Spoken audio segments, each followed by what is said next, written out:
Hi, I'm Heidi Bragg, and this is Life, Cancer, Etc.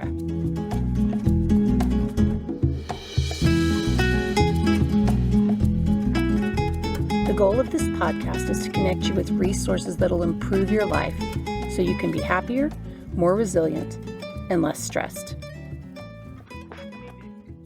So this week, I'm talking with Marie Perlingi, who's my massage therapist and my friend. We've known each other about, 4.5 years now.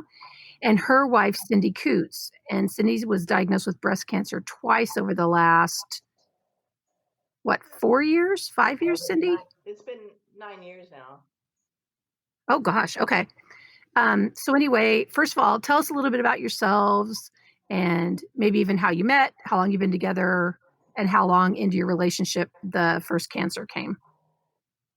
Well, we met in a bar. Very romantic. What year? We met in 2007 in a bar, and We met up in Provincetown. Yeah, this is in P-Town, right? Okay. Yeah, P-Town, Massachusetts. Yeah, I went up there with a friend for her birthday, and she was with her friends for a big celebration of Women's Week, and it was a lot of fun, and that's where we met. Yeah, and we were both living in different states, and I was up in Connecticut, and Cindy was living down here in Punta Gorda already. And 6 months later, I moved down. So that was 2000. Yeah, 2007. I moved down in 2008, and we've been together since then. So it was about 4 years after where I got diagnosed with the breast cancer for the first time. Right. So yeah, Cindy started falling apart the minute I moved down. Yeah. So I'm totally responsible for everything that happens. Yeah, it wasn't my first surgery, the breast cancer. So. But I'm still going strong. So. Well, and when we had talked a little bit about this before, you had said that you had a very aggressive form of breast cancer. So, and tell a little bit about the detection and all that, would you? Because I think it was important. Yeah, well, basically, there was no way to feel, when you do your own self-exam, there was really no way to feel for it. We did catch it and it was stage 1A, but it was with a 3D mammogram.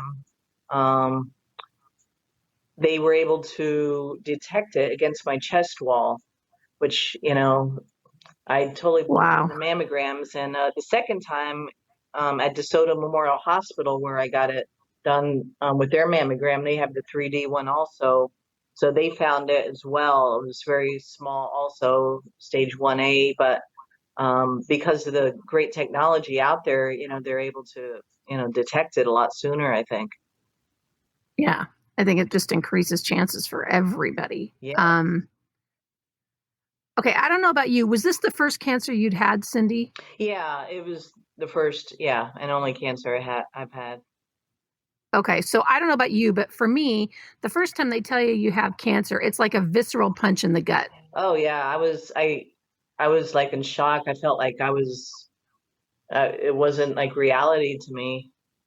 Definitely, and yeah, it was hard. I mean, because being healthy and active and trying to eat right and everything, I was totally in shock. Totally. Yeah. Yeah. So yeah, and then the second time it was even more of a shock. So yeah, and especially when you're doing the right things, right? Yeah, exactly, and quote unquote, big air quotes around that. Yeah, exactly. When you're trying to live healthy and do the right things, and yeah, it is a shock. But so Marie, go ahead. No, go ahead. So Marie, the first time, Cindy, were you guys at the appointment together? Oh no, because it was a mammogram. So I'm assuming you went by yourself, Cindy, and you just came home and told Marie, P.S. Well, I mean, it was right before Christmas too. Yeah. And, we were planning to go up to my family in Connecticut, and she showed me the mammogram results, and I was kind of in a fog. It was kind of like, well, what does this mean? I mean,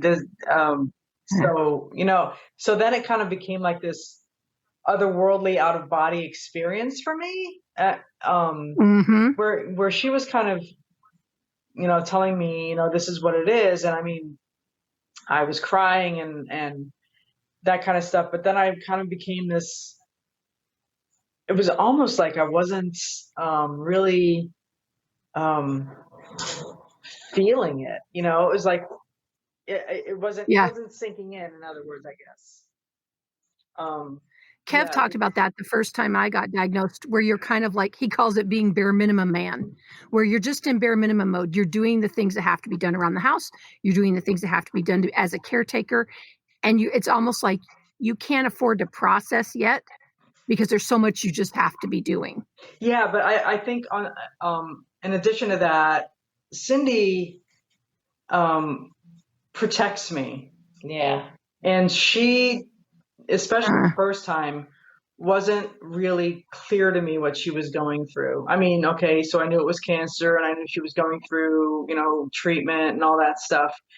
But she wasn't telling me how much pain she was. I mean, I could see it. I could see her skin burning on her breast. I could see, stuff that was happening with her physically, but emotionally, she wasn't really sharing with me, because I think she wanted to protect me from going through what she was going through, which is really sweet. But I mean, it's true. That's why I am.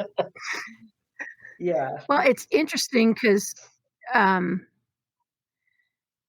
with us, with the cardiac cancer in particular, right, we had to have those conversations about, okay, what if? Because I had that little window, that 5% chance of making it. Right. Yeah, you were. Oh my gosh. Well, but I mean, and I'm not like woe is me, but just we had to have very serious conversations about, okay, sure, what about this?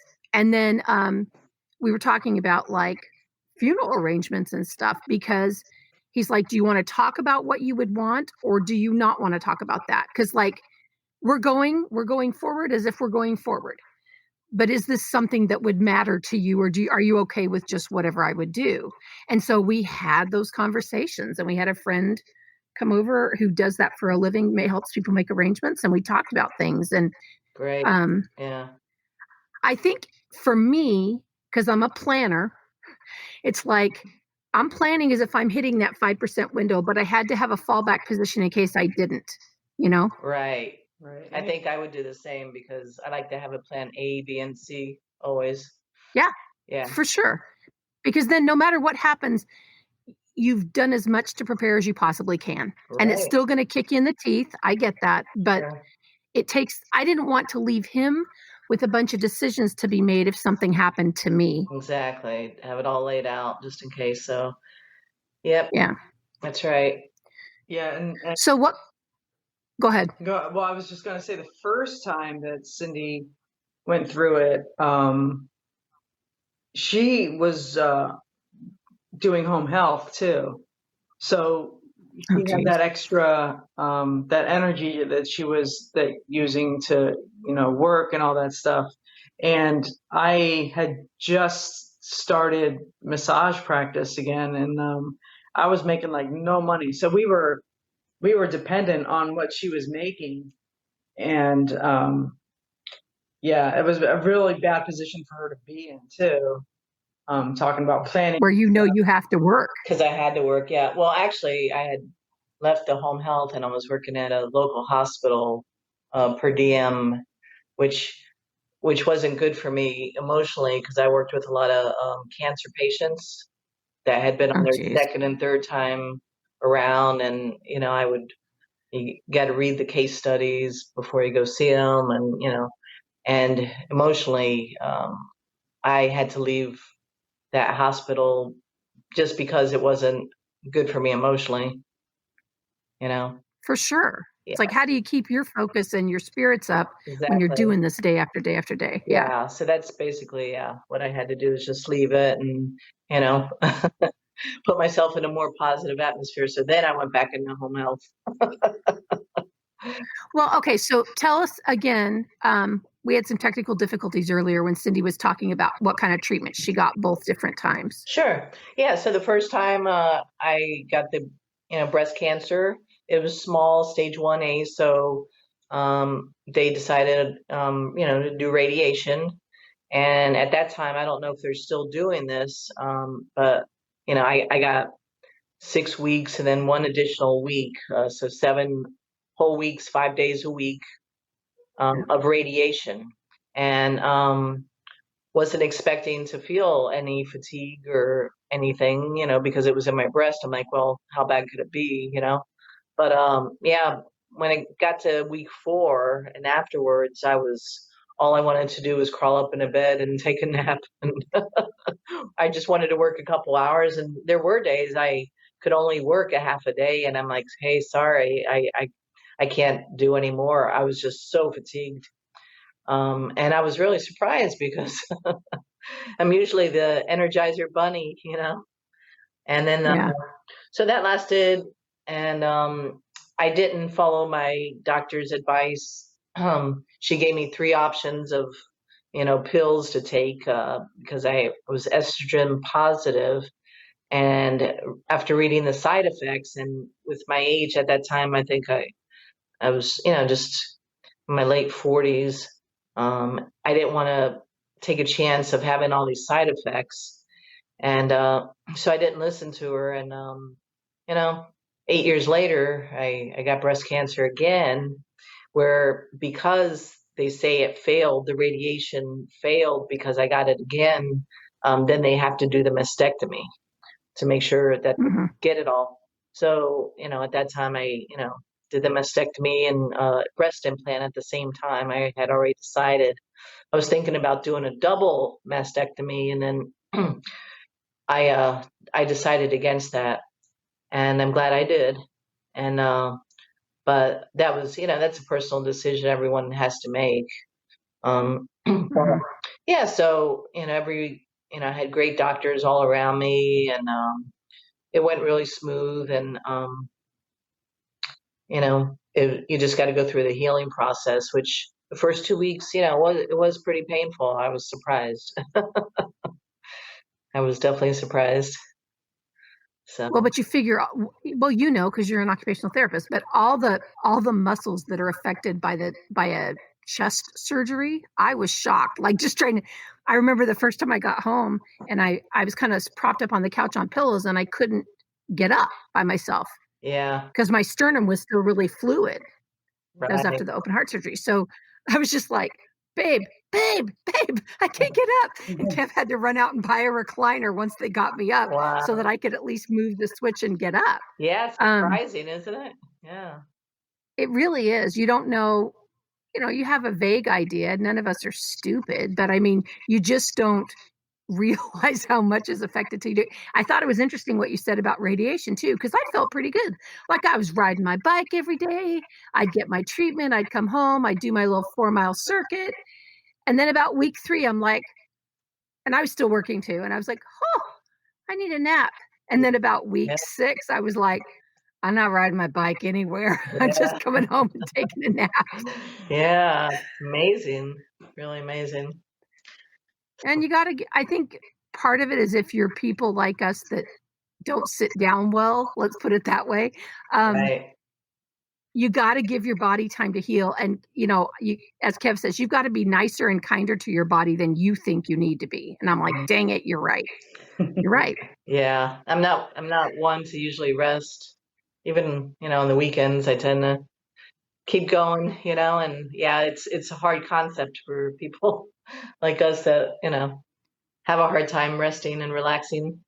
I don't have that problem. It's true. Marie, yeah, definitely doesn't have that problem. So she's been trying to teach me over the years, but hasn't rubbed off yet. So Marie, while she was going through treatment, where were areas you felt like you could help? Where were areas you weren't quite sure what to do? What do you mean in general in life?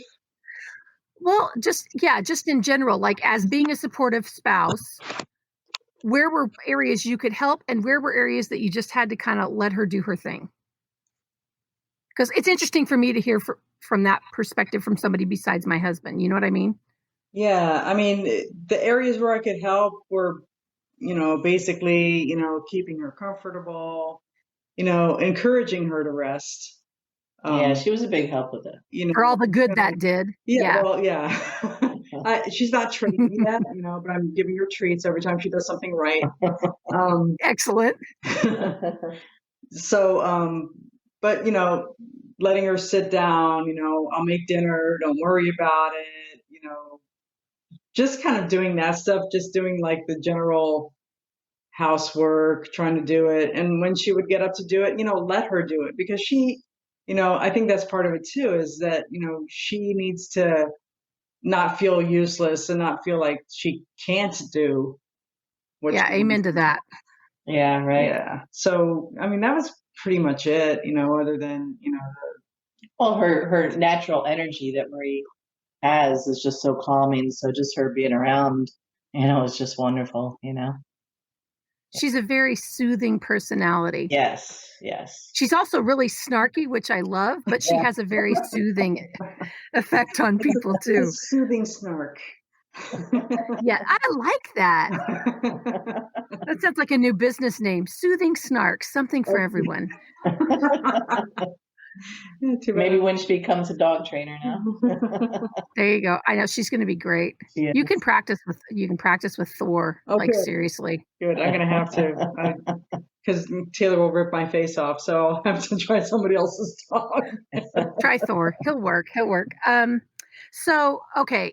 What are some things you wish you'd known ahead of time, or things you would do differently if, God forbid, this comes up again? I would have listened to my physician as far as taking the medication that was recommended. Do you mind saying which that was? Yeah, I don't remember the names, but there was 3 that she recommended and she gave me to read up on, and just because, some of the side effects were joint inflammation and pain, and being an occupational therapist, I use my hands all the time, and right, and then just different side effects. It's kind of scared me. So, but yeah, the handouts they give you for stuff. Yeah, I think I was telling Marie the other day, like the chemo handouts. It's like, yeah, I'm not even going to read that because I know this is my shot. And I don't need to know what I'm going to lose. The first time I said, do you think I'll lose my hair? They're like, oh yeah, you'll lose your hair. It was like, yeah, not even a question. And some people don't. I mean, some of the ones my friends have been on, they haven't lost their hair. They haven't even felt that nauseated. So I think it's important for people to know that there's a spectrum of side effects. Sure. What else? Anything else you do differently, or some things that you found helpful either during radiation or after surgery or whatever? Well, after my second, when they put the breast implant in me, I probably again should have listened to my surgeon, who I had 2 surgeons. I had a plastic surgeon and the breast surgeon who operated on me. And the plastic surgeon, being a OT, I didn't listen to him as far as not rate. He said not to raise my arm for like a month. But after 2 weeks, I felt my shoulder getting stiff, and I didn't want to get frozen shoulder, which it felt like I was getting. I was getting pain around my shoulder. So I started doing my own therapy, and, things, it shifted the implant, but, I don't care. It looks decent. I look good in clothes. But he knew I wasn't listening, because I don't know how he measures, but they knew every time I went there, it shifted. He's like, it shifted again. I'm like, it did? Shocking. But, it saved me from a future surgery, which would have been, shoulder surgery. So, you got to kind of, balance things out, I guess. But I could definitely feel I was getting frozen shoulder, and I didn't want that to happen. Well, and your body, and you have experience in the field. Yeah. And I think that's a different layer to this than a lot of people are going to have. Well, and I think also that people in the medical field make the worst patients. Yeah. Because you're always second guessing whatever somebody's telling you. And Cindy's that makes sense. Classic example. Yeah, but everything turned out fine. Well, and Cindy, when we were talking earlier, you mentioned what a great relationship you have with your oncologist. Could you talk a little bit about her? Oh yeah, Dr. Wright Brownie, she is just a jewel, and she has the kind of energy where you just feel so comfortable, and she's a healer, and she just makes the process so much easier, and the whole Florida Cancer Center over there, they're all great. It was really a good experience down here. They're connected with Moffitt up in Tampa, and Yeah. yeah, so really, if I had to go through it again, I mean, that's the place. I mean, I have full confidence in them, and she is just, I can't say enough good things about her. She is just a gem. I was talking last week with my radiation oncology nurse. She did an interview, Lori, for this, and she's up at Moffitt. And we talked about finding a good fit. A friend's best friend and roommate has just been diagnosed with breast cancer. And again, small stage 1, but it's a very aggressive form. Right. And I started, I said, do you have any questions? And we just talked a little bit, the three of us. And I said, my biggest advice from the get-go is find someone you're comfortable with, that you feel like is a good fit for you, that knows your cancer and is a good fit for you. Because if I didn't have confidence in my providers, Right. I don't think I would have had the courage to do what needed to be done to get me through that. Right. Definitely. Let's see. So for both of you, what's your biggest takeaway from the experiences you guys have been through with this? What's the thing you'd say that maybe you've learned? And it doesn't have to relate to cancer. It could just relate to life. Right.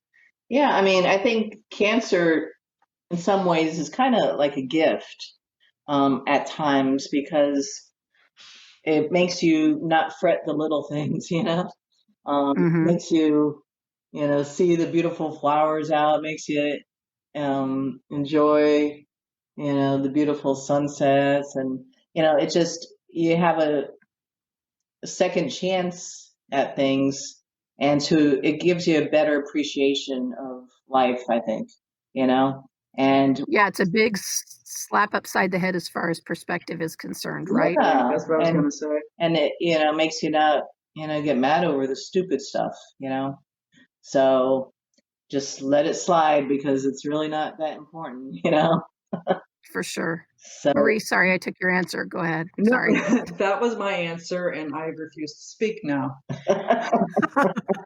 No, Oh, I'm sorry. We both know you. You know that, right? no, but and Cindy doesn't get mad at me about anything anymore, which is great. So, no, but she's always been really even tempered. But I've noticed a shift in her as far as she was very, before the first cancer. Very driven. She was working crazy hours. We would barely see each other. And afterwards, it was just kind of like, and especially over the past few years, she's been like, okay, well, this is good. I can work a regular job. I don't have to work 90 hours a week, because in the long run, what am I working for? Work yourself, yeah. Yeah, don't work yourself into a frenzy. I always had 2 or 3 jobs, always, and so it's been nice this past, I think, 3 years. I've only had one job, and it's Oh, you're such a slacker. yeah, I know. But before, I mean, my dad, put this work ethic into me: work hard, blah blah blah. And I did. I always had a full-time job plus 1 or 2 side, per diem jobs, or part-time jobs, and that's just what I always did. And so just working one job and knowing that I could afford things, and just I could enjoy life a little bit more, enjoy the more peaceful times, and flowers, yeah, and the sunsets. Yeah, we had more, downtime where I could, enjoy Marie's company and just the things that really matter. Well, and I love you guys, at least from what I hear from Marie, and she might be lying, Cindy, but from what Marie tells me, I mean, I hear about the things you guys are doing and doing together and the focus you put on your relationship and your marriage. And I think that's just, first of all, I think it's a beautiful thing. Second of all, I think it's critical, especially in the hard times, that you build that relationship so that when things come up that are difficult, you've got some flex in things to have it not be perfect. Does that make sense? You see what I'm saying? Yeah, definitely. Right. Yeah. You've built up the capital, I guess. Yeah, that's a good way to put it. Yep. So there's space there. Right. There's space, there's security, there's, and each one of us can lean on the other one no matter what the situation is. And, that it's like the most balanced relationship I've ever been in, which is, it's easy. Yeah. It's great. It's a beautiful thing when it's easy. Yes. It's funny, Kev and I, we woke up, we've only been married a short time, and he said, okay, I got to ask you something. I feel like I'm putting in like A minus B plus effort, and you seem really happy.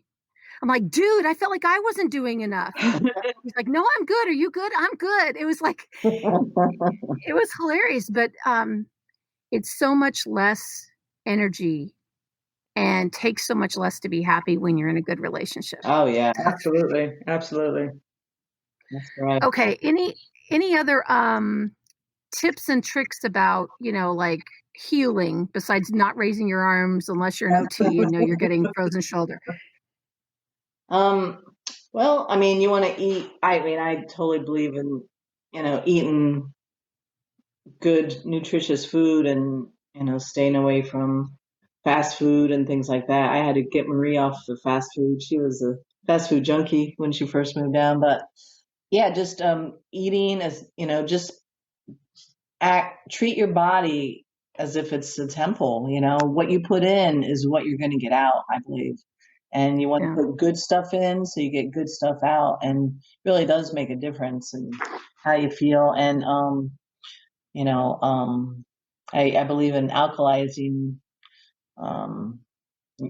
keeping your body at a high alkaline level, which helps fight cancer as well. Mm-hmm. What other alternative, you mentioned earlier some alternative therapies. What other alternative therapies or complementary therapies, I guess I should say, did you work into your healing? Well, I am a big believer in alternative therapies, especially, I don't know if you've heard of PEMF devices, which are pulsed electromagnetic field devices, which, or they call resonant light technology. Have you heard of that before? Is that like, because I have a biomat I use, is it like that? It's a little bit different. The biomat is, it generates infrared, right? Yeah, red, right, heat, and it ionizes your blood, which is great. It's fantastic. But it, this is a little bit different. This is actually electric current, and there's devices out there that basically, it's hard to explain, but basically every cell in our body has a certain frequency, as well as. Oh, I have heard of these. Yes. So also pathogens, every pathogen has a certain frequency. So when you know what type of cancer you have, or there's actually biofeedback machines. One of them is called the Spooky 2, which will actually, it's a device. You hook up the electrodes to your body, and it's a computerized program that you could download for free. But you need to get their device. It runs about $900 for the biofeedback machine, which isn't too bad. But what it does, it gives you all the pathogens in your body that shouldn't be there. It picks up the frequency from that, and then you hook up what's called, a renaissance light technology, like a generator, which will actually feed those same currencies back into your body. And you could either do it through one that, you put electrodes on your body, or you could get one. I'm in the process of buying a new one, which pulses the frequency through the air, at a 30-foot radius. So actually, you don't have to have anything hooked up to you. It'll actually put it out there. So what you do is this company is great. They've been in business 25 years, and I wish I would have got this one from the start. But basically, it has programmed all these frequencies for different types of cancers. They have 2,000 protocols already programmed into their machine, but then they leave space for 6,000 others. So say you found out exactly, what kind of cancer you have, you just program that frequency in, and there's books like called The Cure for All Diseases, The Cure for All Cancers, written by Dr. Hulda Clark. And there's many books out there called The Electric Body, and this technology has been out there since the 50s. People have known about it. They just, and I hate to say this, because I believe in following, the doctor's recommendations, because, I totally believe in, following them as well. But if I knew that their, the medication wasn't working, I would tell people to spare no expense and get this technology, because it's been proven science that once you use this electronic frequency and you put it back into your body, it kills the cancer cells. So that's what I was going to ask, is what kind of research and stuff there's out there to support that, which there is a lot of research out there. And if anyone wants to learn more about it, I'm going to give you the website. And they'll send a free ebook to you, I think it's like 23-page ebook, which will explain how it works. And but this new technology out there, the Pro Gen 3 and the Pearl M is the one that sends it in a 30-foot radius. And so you could be doing things around your house, and you're still getting the, getting the benefit of it. The benefit. Yeah, it's really great technology, and the company's been out there 25 years. They have so much research. And so I'm going to give you the website if you don't mind, because I really believe in this technology. No, that's fine. Yeah, it's renaissantlight.com. So it's RESONANT light.com. And they'll send you a free ebook, and whoever's interested could read up on it. And I would definitely recommend this to anybody. This company is out of Canada, and I talked to the sales rep the other day, and I was so impressed. And but and I found, at least at Moffitt with me, they were good with all the alternative stuff I wanted to try. Right. There were few exceptions, like during radiation, I drink this antioxidant drink most days. And I said, is there any reason I can't keep drinking that? And they said, well, theoretically, part of the theory of why radiation works is that it's oxidizing those cells. Okay. So you might want to lay off that for those 6 weeks. Right. Which I did. And then during chemo, they're like, nope, that's absolutely great. If you can get that down, that's a great, nutritional supplement for you. Right. Exactly. So, that's the kind of questions people need to ask their physician. What nutrition, what's other nutritious ways that I can help my body get through this? It's so important, because they just won't come out and tell you sometimes. You got to kind of dig and ask those questions. And, I asked about, homeopathic medicine with, my doctor, and, legally they're not allowed to tell you, hey, go see this person. They offer, alternative ways. They cannot tell you that, because they could get in trouble with their license. So, but if you dig and ask, yeah, absolutely. Yep. They'll tell you. For sure. Well, and even at Moffitt, they have if you're doing active treatment, they have massage therapy center where you can go and get massages, which really helped. Oh, yeah. They have a yoga teacher who will help you, especially because I was trying to heal from surgery, and then I had a lot of radiation to my heart, and So the yoga teacher was great about helping me adapt some of the stretches I normally would do to things that it was possible for me to do post-surgery and post-radiation. So I think when you're looking around for a provider, that's part of what I'm saying, I guess, about finding a provider that feels like a good fit for you, is you need somebody you can be honest with all the supplements you take, any adjunct or complementary therapies you use or whatever. They need to know what's going on with your body. Oh yeah, definitely. And I educated mine on the biomat as well. And she said, great, keep using it. And right. Sure. Mine did the same thing. They're like, yeah, on this, or let's wait on this for those 6 weeks, and then I want you to add that back in. Yeah. It was a very consultative, collaborative sort of exchange every time I went in there. And that was what I needed for sure. I needed to be able to talk openly and honestly. I wasn't looking for a patriarchal, you do this, sort of model. Right. I was looking for something collaborative. Okay. And well, I wanted to, Marie. Well, before you, go ahead. Since we're talking about alternative things, the other thing I highly believe in is, the use of, doing yoga, Tai Chi, and meditation. All those things are proven to increase the energy of your body.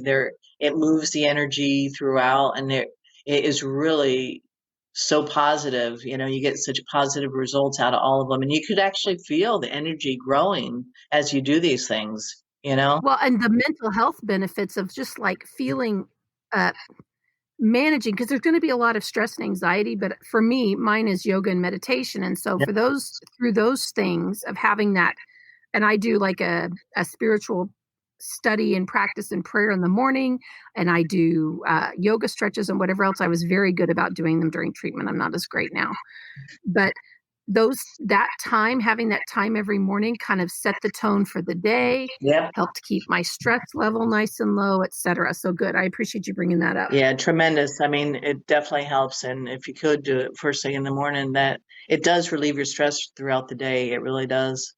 And massage. People should get a lot of massage. Yeah, I agree. And if Marie would give me a massage every day, I would take it, because she is the best, I tell you. She's an awesome massage therapist. And it was important for me once I was done with all the surgeries to get those massages again, because all that, you're developing scar tissue and everything else. So trying to keep things limber and loose was really, really important. And Marie was very good about working around anything my doctors said, like, don't massage this area right now, or if I had a particular area that was in pain, she's very, very good at that.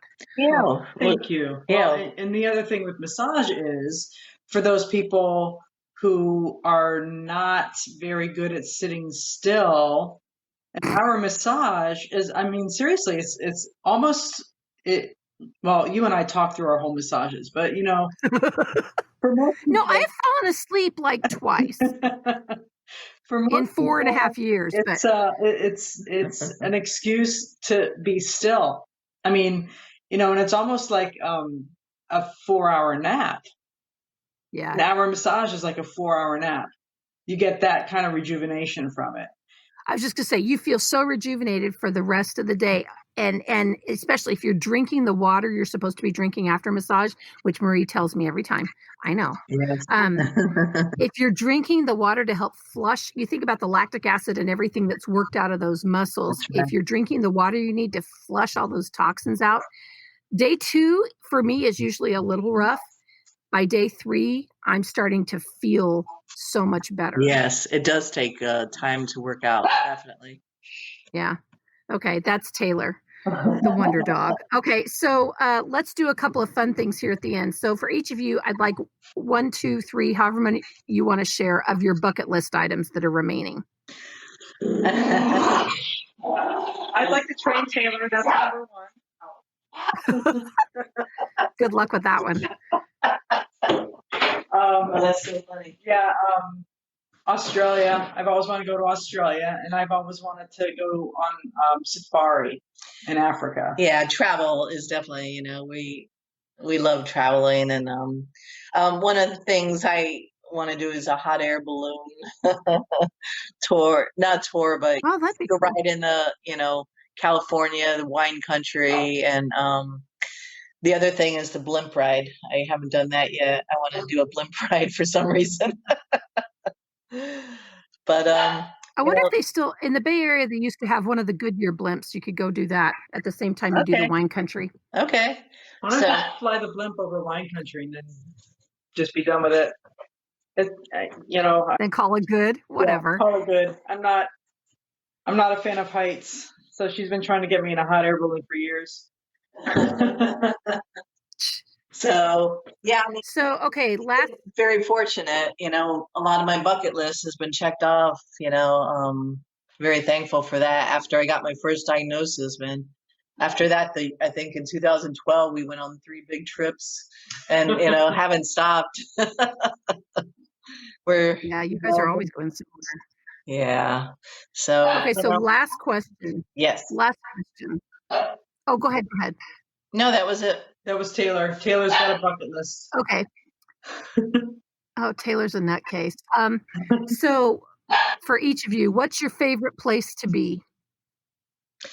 I tell you what, I've really, Marie has trained me more than she realizes. I love just being home, her and I now, and enjoying our time together at home. And I've never been a homebody, I've always been one to run here and there, but just we have our little routine now, and we like to play backgammon every night and have just enjoy our time together, and that is really what I just love right now. I just really do. I'm so appreciative of our time together. Yep. And when we finally move, it'll be to my favorite place in the world, which is New Mexico, and we've got that property, and we're going there and building our dream house, and then there's nobody else around, so she's stuck with me all the time. All backgammon all day long. And dogs. I'm sure we'll have more than one dog. Oh yeah. Well, I really appreciate the two of you doing this and sharing your experiences and being so open about it. And I also just appreciate your friendship because you're just good people.